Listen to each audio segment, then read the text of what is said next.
नमस्कार दोस्तों, Rajshree education YouTube channel के अंदर आपका हार्दिक स्वागत है, अभिनंदन है। दोस्तों, मेरा वीडियो आपको अच्छा लगे तो लाइक शेयर सब्सक्राइब ज़रूर करें और नोटिफिकेशन के लिए घंटी के बटन को भी ज़रूर दबाएं। दोस्तों मैं आज आपको बेंथम का उपयोगीवाद पढ़ाने जा रहा हूं। दोस्तों, पश्चिमी विचारक जो बेंथम थे, जर्मी बेंथम,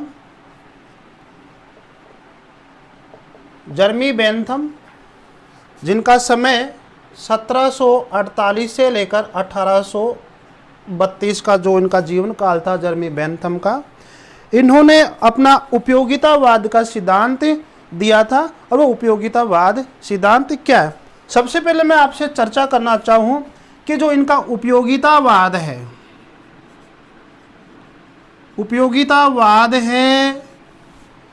ये उपयोगितावाद बेंथम के जो तमाम यानी सभी विचार, समझ में आ गया, राजनीतिक क्षेत्र में, कानून के क्षेत्र में, समाज के क्षेत्र में, उन्होंने बेंथम ने जो भी विचार दिया उनका केंद्र बिंदु, उसकी आधारशिला कौन सा सिद्धांत है? उपयोगितावाद का सिद्धांत। ठीक है मेरे दोस्तों, तो ये उपयोगितावाद का सिद्धांत बेंथम महोदय के विचारों का केंद्र बिंदु है मेरे दोस्तों। क्या है? केंद्र बिंदु है। जैसे रूसो के विचारों का केंद्र बिंदु मुख्य रूप से क्या थी? सामान्य इच्छा। ठीक उसी प्रकार से बेंथम के विचारों का मुख्य केंद्र क्या है मेरे दोस्तों? क्या है? उपयोगितावाद। क्या है मेरे दोस्तों? उपयोगितावाद है। अब मैं बेंथम का उपयोगितावाद क्या है उसके बारे में चर्चा कर रहा हूं मेरे दोस्तों।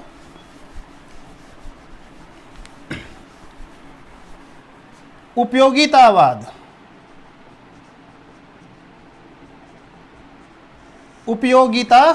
बेंथम का उपयोगितावाद।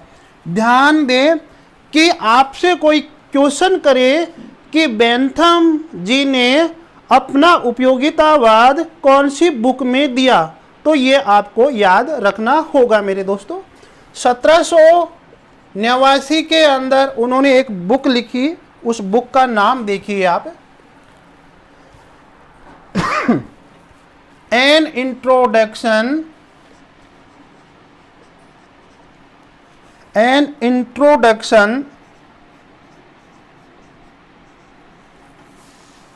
टू द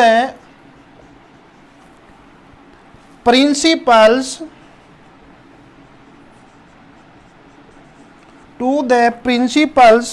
ऑफ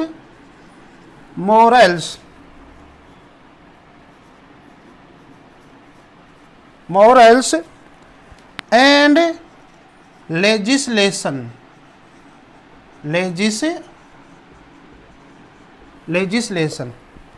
ठीक है मेरे दोस्तों, ये an introduction to the principle of morals and legislation, इस बुक के अंदर ही बेंथम ने अपना उपयोगितावाद सिद्धांत दिया। ये आपको याद रखना है। तो इसलिए, और बेंथम का मुख्य जो सिद्धांत था, अपने विचारों का जो मुख्य केंद्र था, जो आधारशिला थी, वो क्या थी? उपयोगितावाद। तो उपयोगितावाद उसके विचारों का मुख्य बिंदु हो गया। ठीक है मेरे दोस्तों, तो मुख्य बिंदु होने के कारण ये बुक भी क्या हो गई? सर्वश्रेष्ठ बुक हो गई। तो हम ये कह सकते हैं कि बेंथम ने उपयोगितावाद का सिद्धांत इस बुक में दिया, और उपयोगितावादी सिद्धांत क्या है? सबसे मुख्य है। तो उपयोगितावादी सिद्धांत देने के कारण ये बुक भी बेंथम की सर्वश्रेष्ठ बुक है, सर्वश्रेष्ठ कृति है। ये आप याद रखना, 1789 में लिखी गई थी मेरे दोस्तों। अब मैं आपसे बात करूं कि ये जो उपयोगितावाद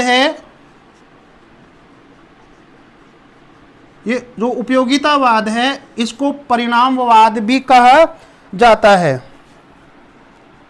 परिणामवाद भी कहा जाता है। तो ये कंफ्यूज होने की कंफ्यूज मत होना मेरे दोस्तों, कभी आपसे पूछा जाए कि परिणामवाद का सिद्धांत किसने दिया, तो बेंथम ने दिया, क्योंकि उपयोगितावाद को परिणामवाद कहा जाता है मेरे दोस्त। अब क्वेश्चन ये है कि क्या बेंथम ने अपना उपयोगितावाद स्वयं ने दिया, क्या उसके दिमाग की उपज है? नहीं मेरे दोस्तों, बेंथम ने भी ये सिद्धांत कहीं से कहीं से तो ग्रहण किया ही है। वो देखिए यहां से बहुत क्वेश्चन आते हैं मेरे दोस्तों, ध्यान दो। ह्यूम ने एक बुक लिखी, ह्यूम महोदय थे, ह्यूम ने एक बुक लिखी, क्या नाम था उस बुक का? Treatise of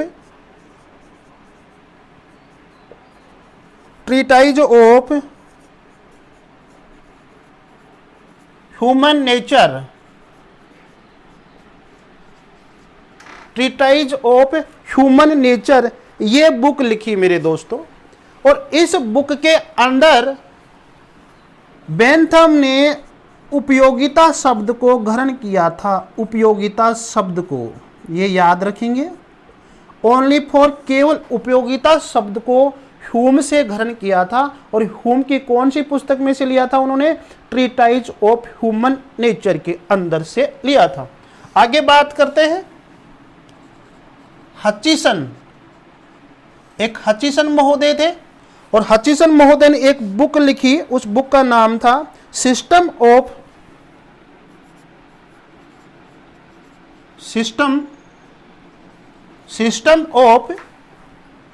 moral philosophy,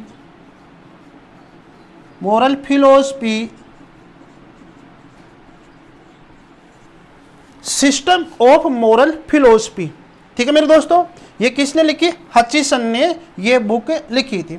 Hutchison ने सबसे पहले अपने इस बुक के अंदर एक कथन लिखा था, एक वाक्य लिखा था। ठीक है मेरे दोस्तों, वो वाक्य क्या था? अधिकतम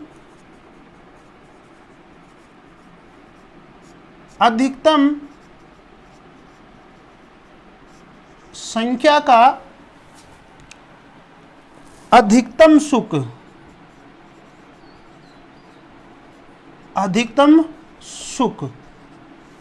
मेरे दोस्तों, अधिकतम संख्या का अधिकतम सुख, ये कथन किसका है? हचिसन का है।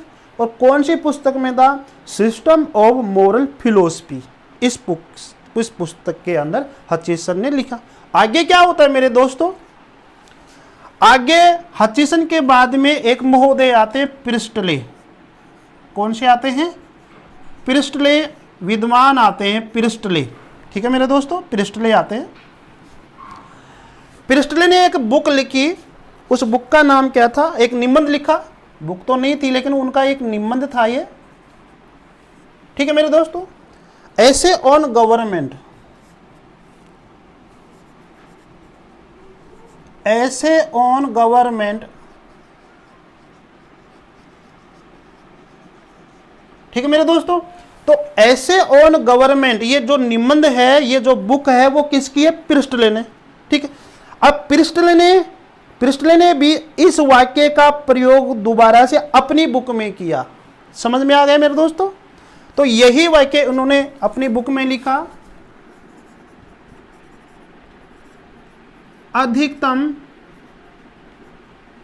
अधिकतम संख्या का अधिकतम सुख। ठीक है मेरे दोस्तों, आगे क्या होता है यहां तक याद कर लेना कि हचिसन ने system of moral philosophy book के अंदर एक कथन लिखा था, अधिकतम संख्या का अधिकतम सुख। फिर उसी की कॉपी करके, नकल करके प्रिस्टले ने भी अपनी बुक के अंदर, अपने निबंध के अंदर, ऐसे ऑन गवर्नमेंट के अंदर वही कथन वापस लिख दिया, अधिकतम संख्या का अधिकतम सुख। अब हमारे बेंथम महोदय आते हैं बाद में, तो बेंथम महोदय ने भी कॉपी की, लेकिन दिमाग लगाकर कॉपी की। बेंथम महोदय ने क्या किया?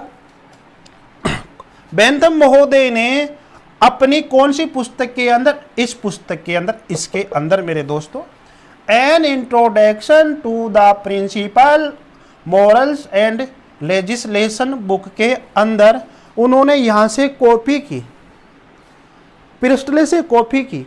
ठीक है मेरे दोस्तों। और प्रिस्टले का वाक्य क्या था? अधिकतम संख्या का अधिकतम सुख। तो ये इस वाक्य को उन्होंने बदल कर अपनी बुक के अंदर क्या लिखते हैं मेरे दोस्तों? अधिकतम व्यक्तियों का अधिकतम व्यक्तियों का अधिकतम सुख। ठीक है मेरे दोस्तों, ध्यान दो दोबारा से। हचिसन ने अधिकतम संख्या का अधिकतम सुख एक कथन लिखा हुआ था अपनी बुक के अंदर, सिस्टम ऑफ मोरल फिलोसफी के अंदर। यहां से इस कथन को किसने चुरा लिया? प्रिस्टले ने चुरा लिया, अपनी बुक के अंदर लिखा, ऐसे ऑन गवर्नमेंट के अंदर अपने निबंध में लिखा। वही सेम का सेम अधिकतम संख्या का अधिकतम सुख, लेकिन बेंथम ने थोड़ी सी अक्ल लगाई। ठीक है, कहते हैं ना कि नकल में भी अक्ल की जरूरत है, तो उन्होंने नकल करने की कोशिश की, लेकिन उन्होंने थोड़ा सा बुद्धि लगा दिया, अक्ल लगा दी, और इस वाक्य को उन्होंने बदल दिया। अधिकतम व्यक्तियों का अधिकतम सुख क्या है? उपयोगिता है, उपयोगितावाद है। अधिकतम सुख, अधिकतम व्यक्तियों का अधिकतम सुख की क्या? उपयोगितावाद है। अब आपसे अलग अलग क्वेश्चन किया जाए मेरे दोस्तों कि ये उपयोगिता शब्द कहां से लिया? तो ये लिया हमारे ह्यूम से। कहां से लिया गया? ह्यूम की book treatise of human nature से उपयोगितावाद शब्द लिया। अब ये प्रश्न करे कि भाई अधिकतम व्यक्तियों का अधिकतम सुख ये कहां से लिया? यहां विवादास्पद होता है, कभी कभी क्वेश्चन को डिलीट किया जाता है। देखो मेरे दोस्तों, बेंथम ने तो प्रिस्टले से लिया, लेकिन प्रिस्टले ने यह शब्द कहां से लिया? यहां से। तो कौन सा सही माने? ये प्रश्न की क्वेश्चन की प्रकृति के आधार पर अपने को सही करना होगा। प्रश्न किया जाए कि अधिकतम व्यक्तियों का अधिकतम सुख शब्दावली बेंथम ने कहां से ली? ऑप्शन में केवल प्रिस्टले है तो प्रिस्टले ही करना पड़ेगा। ठीक है मेरे दोस्तों। और प्रिस्टले न हो तो क्या करना पड़ेगा? हचिसन। लेकिन दोनों आ जाए तो क्या करना पड़ेगा? तो अपने को हचिसन करना पड़ेगा, क्योंकि इस प्रकार की शब्दावली अधिकतम संख्या का अधिकतम सुख वाला कथन उससे पहले हचिसन ने दे दिया था मेरे दोस्तों। ठीक है मेरे दोस्तों। तो अब ये कहें कि अधिकतम व्यक्तियों का अधिकतम सुख किससे लिया? तो हचिसन से लिया। हचिसन ऑप्शन में नहीं है तो क्या आएगा? प्रिस्टले आएगा। ठीक है, लेकिन यहां तो केवल सुख की बात है, ये देखो सुख की बात है, लेकिन दुख शब्द कहां से लिया? तो याद रखे दुख शब्द जो है वो प्रिस्टले से लिया था। तो हम ये कह सकते हैं कि बेंथम ने सुख और दुख की जो शब्दावली है वो कहां से ग्रहण की थी? प्रिस्टले ने की थी। तो उन्होंने कहा कि मानव के दो, प्रकृति के दो स्वामी होते हैं, सुख और दुख। वो भी कौन सी पुस्तक में कहा था, लिखा था? An introduction to the principle of morals and legislation के अंदर ये कहा था बेंथम ने कि मनुष्य के जीवन के दो स्वामी होते हैं, सुख और दुख। यहां लिख देता हूं मैं, ये तो समझ गए होंगे आप। तो इस बुक के अंदर लिखा कि मनुष्य के जीवन के दो स्वामी होते हैं, स्वामी होते हैं, सुख व दुख। ठीक है मेरे दोस्तों। तो सुख दुख वाली शब्दावली कहां से ग्रहण की थी? प्रिस्टले से ग्रहण की थी मेरे दोस्तों। ठीक है, आगे बात करते हैं अपन।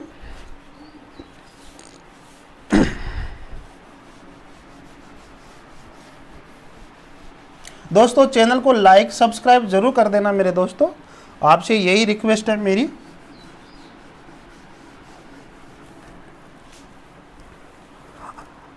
अब अधिकतम व्यक्तियों का अधिकतम सुख, अधिकतम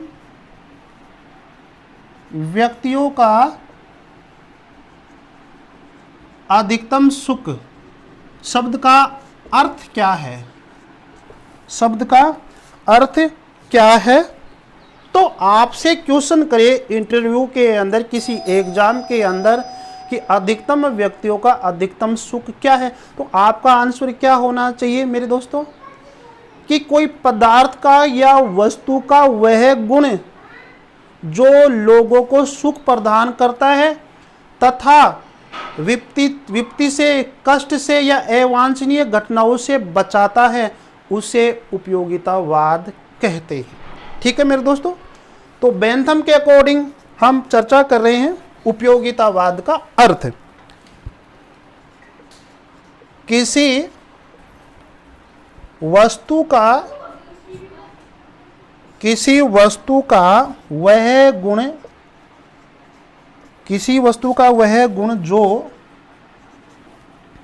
जो लाभ,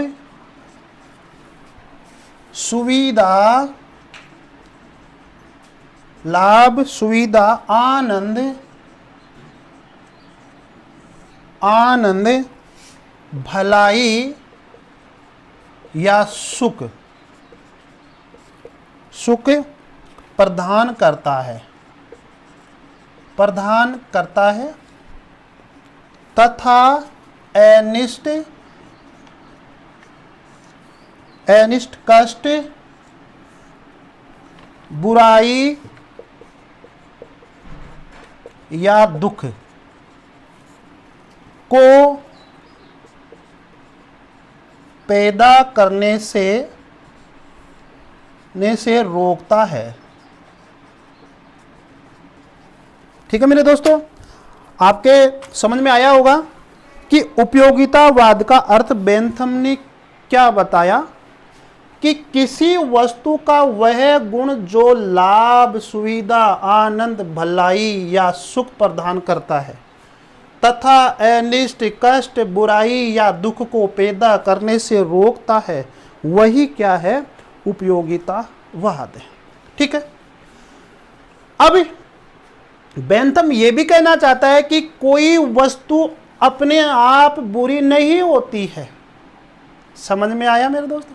कोई वस्तु अपने आप बुरी नहीं होती है, तो बुरी कैसे होती है? उपयोगितावाद के आधार पर, कि वो मनुष्य को कितना सुख दे रही है, कितना दुख दे रही है। यदि ज़्यादा सुख दे रही है तो वो है क्या है? उपयोगितावाद है। वे वस्तुएं उस व्यक्ति के लिए उपयोगितावाद है, अर्थात उन वस्तुओं के द्वारा व्यक्ति सुख प्राप्त कर रहा है, इसलिए उपयोगितावाद है। तो वस्तुओं को मनुष्य, बेंथम ने गलत नहीं माना।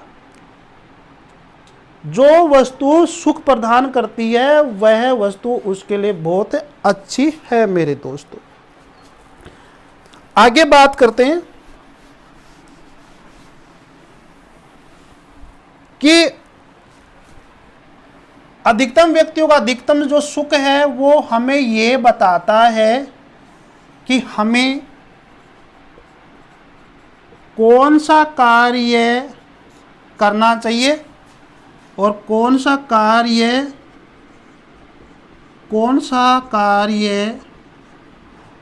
नहीं करना चाहिए।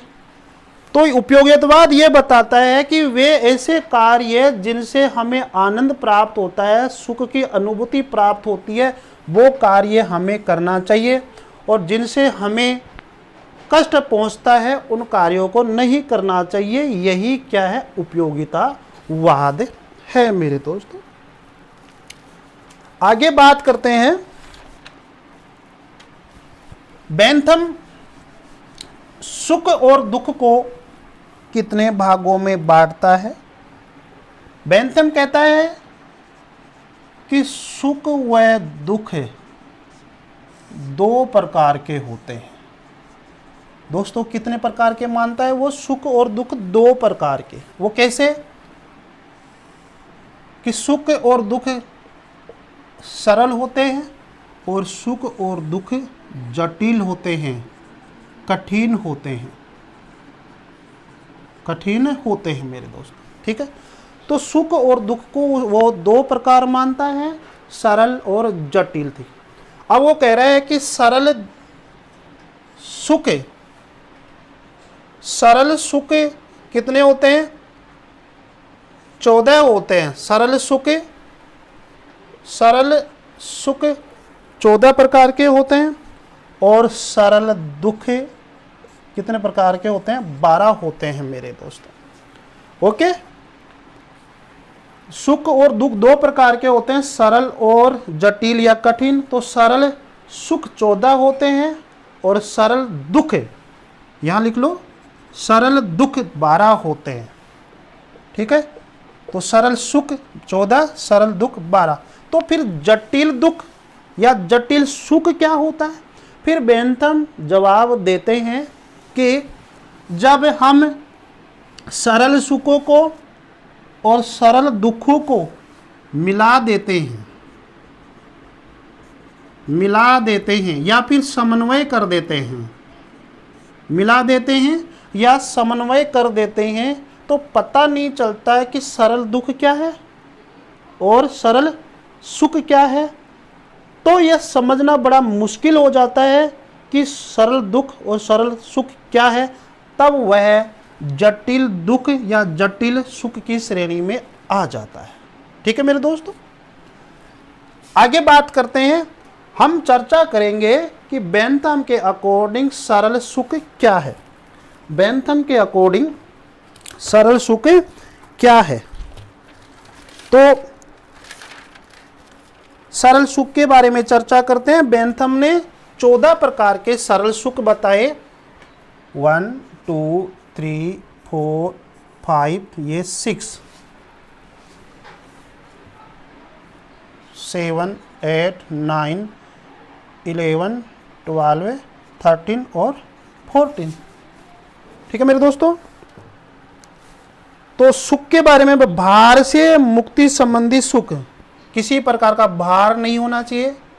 भार से मुक्ति वाला सुख, जीवन में किसी प्रकार का लोड नहीं होना चाहिए, चिंता नहीं होनी चाहिए, वो वाला सुख के बारे में बात करता है बेंथम।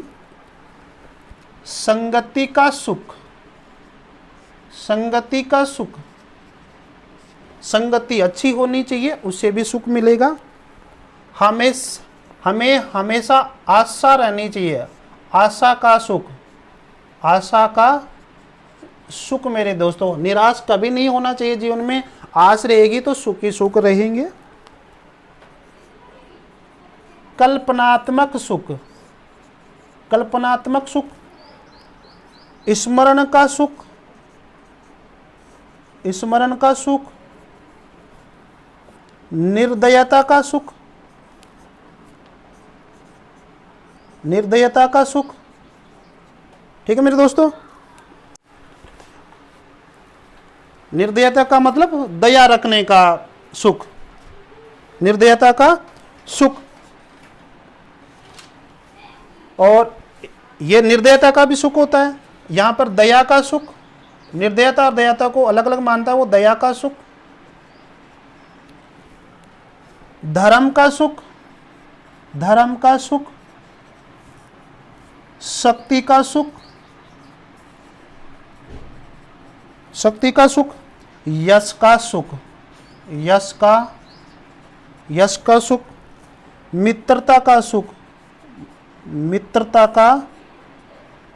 मित्रता का सुख, कुशलता का सुख,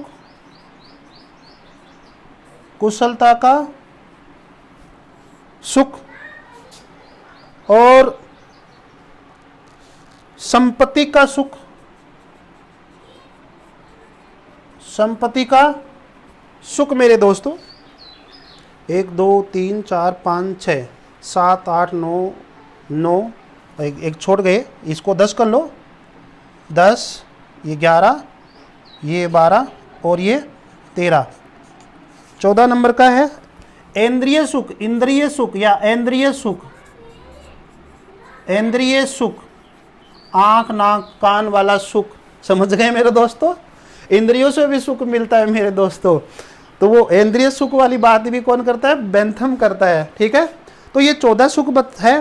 पहला भार से मुक्ति वाला सुख, संगति का सुख, आशा का सुख, कल्पनात्मक सुख, स्मरण का सुख, निर्दयता का सुख, दया का सुख, धर्म का सुख, शक्ति का सुख, यश का सुख, मित्रता का सुख, कुशलता का सुख, संपत्ति का सुख और इंद्रिय सुख। ठीक है मेरे दोस्तों। अब बेंथम के अकॉर्डिंग सरल सुख बताए हमने। सरल सुख बेंथम के अकॉर्डिंग 14 होते हैं। तो सरल दुख कितने होते हैं? 12 बताए उसने। तो सरल दुख के बारे में थोड़ी चर्चा कर लेते हैं। ठीक है मेरे दोस्तों, दुखों के बारे में अपन चर्चा करते हैं। तो दुख कौन से होते हैं? 12। 1 2 3 4 5 6 7 8 9 10 11 और ये 12। अभाव का दुख, अभाव का दुख। कोई चीज नहीं है तो दुख ही तो रहता है ना।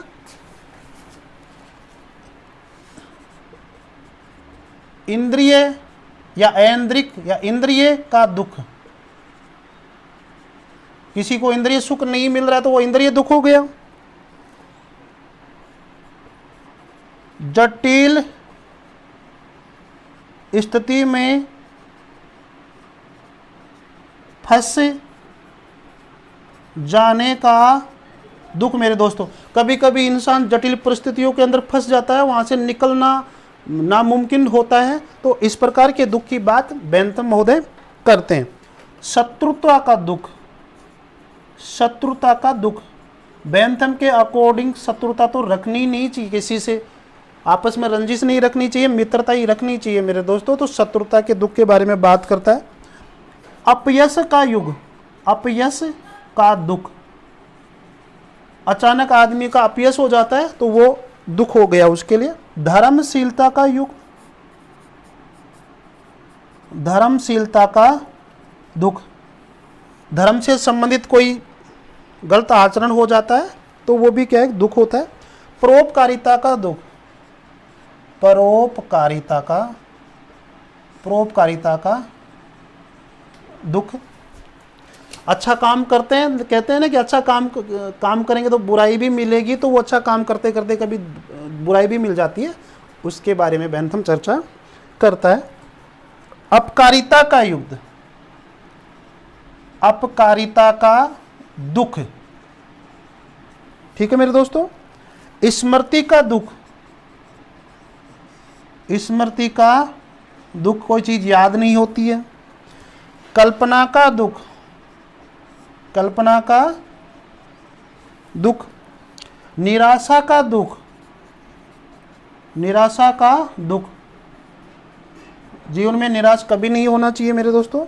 और संगति का दुख, संगति का दुख, गलत संगति पड़ जाती तो हमेशा जीवन में दुख ही दुख रहता है, इसलिए संगति अच्छी ही चाहिए मेरे दोस्तों।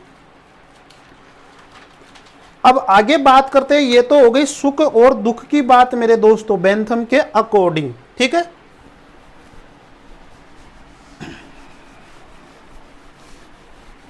अब आगे बात करेंगे अपन बेंथम का जो उपयोगितावाद है। बेंथम अपने उपयोगितावाद को मात्रात्मक माना मेरे दोस्तों, मात्रात्मक, मात्रात्मक माना। वह अपने उपयोगितावाद को गुणात्मक कभी नहीं माना मेरे दोस्तों। तो बेंथम का उपयोगितावाद मात्रात्मक है या गुणात्मक? तो आपका आंसर होना चाहिए सर कि बेंथम का उपयोगितावाद क्या है? मात्रात्मक है, अर्थात उसके उपयोगितावाद में जो सुख और दुख है उसका मापन किया जा सकता है मेरे दोस्तों। ठीक, ओके। अब बात करते हैं मात्रात्मक के अंदर उसने एक दो कथन कहे, वो हमारे लिए इंपॉर्टेंट है मेरे दोस्तों। डायरेक्ट वो कथन ही आप समझ लीजिए बेंथम क्या कहता है।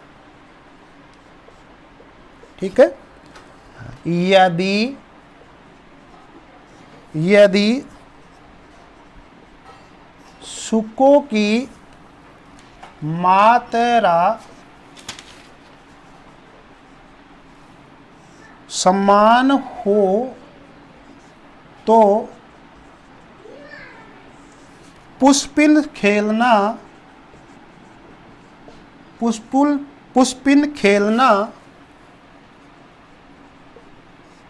उतना ही अच्छा है जितना अच्छा काव्य पढ़ना। ये दोस्तों बहुत इंपॉर्टेंट क्वेश्चन है मेरे दोस्तों। बेंथम क्या कहता है मात्रात्मक संबंधी उपयोगितावाद के अंदर कि यदि सुकों की मात्रा समान हो तो पुष्पिन खेलना, यानी कि बच्चों का खेल होता है पुष्पिन, उतना ही अच्छा है जितना अच्छा काव्य पढ़ना। ये इधर पुष्पिन है मेरे दोस्तों, खेल है बच्चों का, और इधर है काव्य। दोस्तों काव्य पढ़ते हैं, कविता गाते हैं या कविता पढ़ते हैं तो हमें मानसिक सुख मिलता है, मानसिक सुख मिलता है। और पुष्पिन जब खेलते हैं तो हमारे को शारीरिक सुख मिलता है, हमारा व्यायाम होता है खेलने से, तो हम कह सकते हैं कि हमारे को भौतिक सुख मिलता है। ठीक है मेरे दोस्तों। तो क्या एक आलोचक थे यहां पर, आलोचक, उन्होंने मात्रात्मक संबंधी जो सुख दुख होते हैं उसको आलोचना करते हैं। अब आप बताओ कि जो पुष्पिन खेल रहा है तो उसको व्यायाम से शारीरिक सुख मिलता है, भौतिक सुख मिल रहा है। इधर काव्य पढ़ रहा है तो उसको मानसिक सुख मिल रहा है। तो लेकिन क्या अंतर नहीं है क्या? मानसिक सुख और शारीरिक सुख में कुछ अंतर नहीं है? अंतर तो है, लेकिन बेंथम के अकॉर्डिंग अंतर नहीं है। इसीलिए यहाँ पर एक आलोचक क्या कहते हैं, क्योंकि वो शारीरिक सुख, व्यायाम तो पशु भी तो करता है ना, शारीरिक सुख मिल रहा है पशु को, आराम से नींद में सो रहा है। भैंस देखी है आपने कभी कभी, भैंस खा पीकर आराम से सोती है, तो क्या उसको सुख नहीं मिल रहा? क्या उसका सुख एक व्यक्ति जो काव्य पढ़ रहा है तो क्या बराबर मानेंगे? यहाँ पर उसकी आलोचना होती है मेरे दोस्तों। तो आलोचना करने वाले कौन थे? मैक्सी महोदय थे। कौन थे मेरे दोस्तों? मैक्सी महोदय। मैक्सी ने उनकी आलोचना करते हुए क्या कहते हैं कि मैक्सी ने क्या कहा, बेंथम की धारणा, बेंथम की धारणा के अनुसार, बेंथम की धारणा के अनुसार मनुष्य स्वर है। मनुष्य क्या है? स्वर है। क्यों कहा? क्योंकि उसने समान सुख के बारे में बात की, इसलिए वो इस पंक्तियों को पढ़कर मैक्सी ने इसकी आलोचना करते हैं कि बेंथम की धारणा के अनुसार, ये दो धारणा है, इस धारणा के अनुसार मनुष्य तो क्या आ गई? स्वर हो गया। समझ गए आपने? क्योंकि वो शारीरिक सुख को और काव्य जैसे मानसिक सुख को समान मान रहा है। तो मेरे दोस्तों शारीरिक सुख तो पशु भी तो ले रहे हैं, आराम से सोते हैं, मस्त रहते हैं। आपने अपने वफादार जानवर कुत्ते को देखा, वो घर में सो रहा है, अपने किताबें पढ़ते हैं, हमारे को आनंद मिल रहा है। क्या दोनों सुख बराबर है क्या? नहीं, दोनों प्राणी अलग है, दोनों चीज़ें अलग है। इसलिए यहाँ पर बेंथम की आलोचना करते हैं मैक्सी, और बेंथम की धारणा के अनुसार मनुष्य क्या है? स्वर। और देखो आलोचना करने वाले कार्लाइल ने क्या कहा था। कार्लाइल ने क्या कहा था मेरे दोस्तों? बेंथम के उपयोगितावाद को क्या बोला उसने? सुअर का दर्शन, सुअर का दर्शन, पिग फिलोसफी, अंग्रेजी में कहते हैं पिग फिलोसफी, पिग फिलोसफी। यह प्रश्न आपसे पूछा जा सकता है कि पिग फिलोसफी की अवधारणा किसकी है? कार्लाइल की है। सुअर का दर्शन किसने कहा? बेंथम को। बेंथम को नहीं कहा, बेंथम के उपयोगितावाद को। यह याद रखना मेरे दोस्तों, कई प्रश्न पूछ लिए कि कार्लाइल ने सुअर का दर्शन बेंथम के किस विचारधारा को माना? तो उपयोगितावाद को कहा था। ठीक है मेरे दोस्तों, तो ये आप याद रखना। एक बात मैं इसी मात्रात्मकता में आपको बताना चाहूंगा, एक कथन और बेंथम ने कहा था कि एक कील भी उतना ही दर्द करती है, उतना ही दर्द करती है जितना कर्कश आवाज, कर्कश आवाज, कर्कश आवाज। ये बात प्रासंगिक है मेरे दोस्तों। एक कील भी उतना ही दर्द करती है जितना कर्कश आवाज।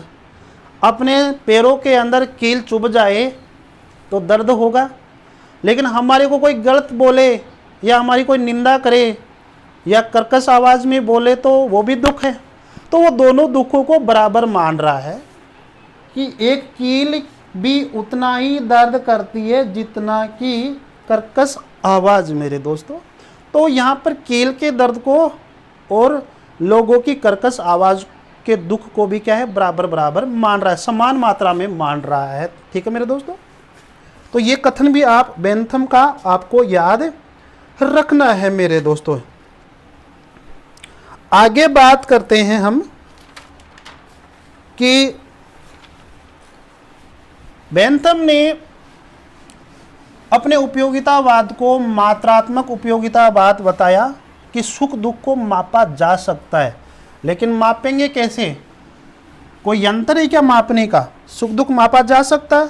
तो उसने ये कहा मेरे दोस्तों कि जिस प्रकार से भौतिक व्यापार के अंदर, जैसे दुकान है, दुकानों के अंदर, ठीक है, जैसे भौतिक व्यापार के अंदर वस्तुओं को नापने तोलने के लिए बाट होते हैं, 1 किलो का, 2 किलो का, 5 किलो का, उसी प्रकार से सामाजिक जीवन में सामाजिक घटनाओं के लिए भी नाप तोल होने चाहिए। इसलिए उसने उपयोगितावाद का मात्रात्मक रूप से तोलने के लिए उसने एक सुखवादी मापक यंत्र की बात की थी। सुखवादी मापक यंत्र, सुखवादी मापक यंत्र, जिसको अंग्रेजी में क्या कहा जाता है? फेलिसिफिक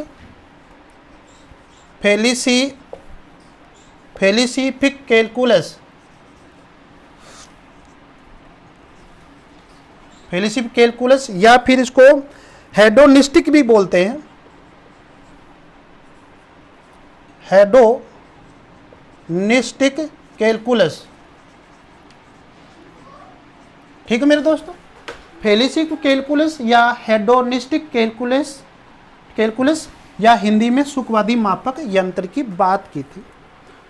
तो उन्होंने सुखवादी मापक यंत्र की बात की मेरे दोस्तों, लेकिन यहाँ पर उसने 7 प्रकार की विधि बताई, 7 प्रकार की मान्यताएं दी कि 7 प्रकार से सुख और दुख को नापा जा सकता है। वो 7 बातें अपने को याद होनी चाहिए कंपटीशन के हिसाब से मेरे दोस्तों। पहली बात क्या है? तीव्रता। पहली बात क्या है? तीव्रता। 2, 3, 4, 5, 6 और 7। कालावधि, कालावधि, कालावधि। निश्चितता, निश्चितता। समय की निकटता, समय की निकटता या दूरी, जनन शक्ति। 5 नंबर पर जनन शक्ति, जनन शक्ति। और 6 नंबर पर विशुद्धता, विशुद्धता। 7 नंबर पर है विस्तार, 7 नंबर पर है विस्तार मेरे दोस्तों। तो उसने जैसे 1 किलो का बाट होता है, 2 किलो का बाट होता है, 3 किलो का बाट होता है, उसी प्रकार से एक सुखवादी मापक यंत्र बताया और उसने कहा कि इन चीज़ों के द्वारा तीव्रता, कालावधि, निश्चितता और समय की निकटता या दूरी, जनन शक्ति, विश्वता, विस्तार आदि से सुख दुख को नापा जा सकता है मेरे दोस्तों। तो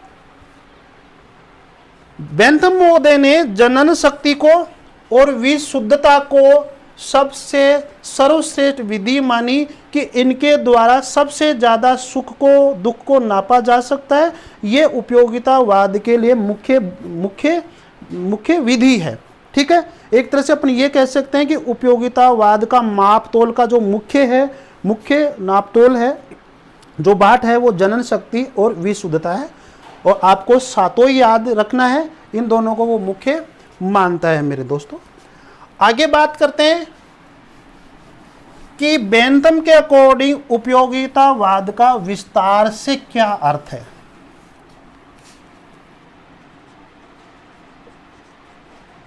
उपयोगितावाद का विस्तार शब्द से क्या अर्थ है?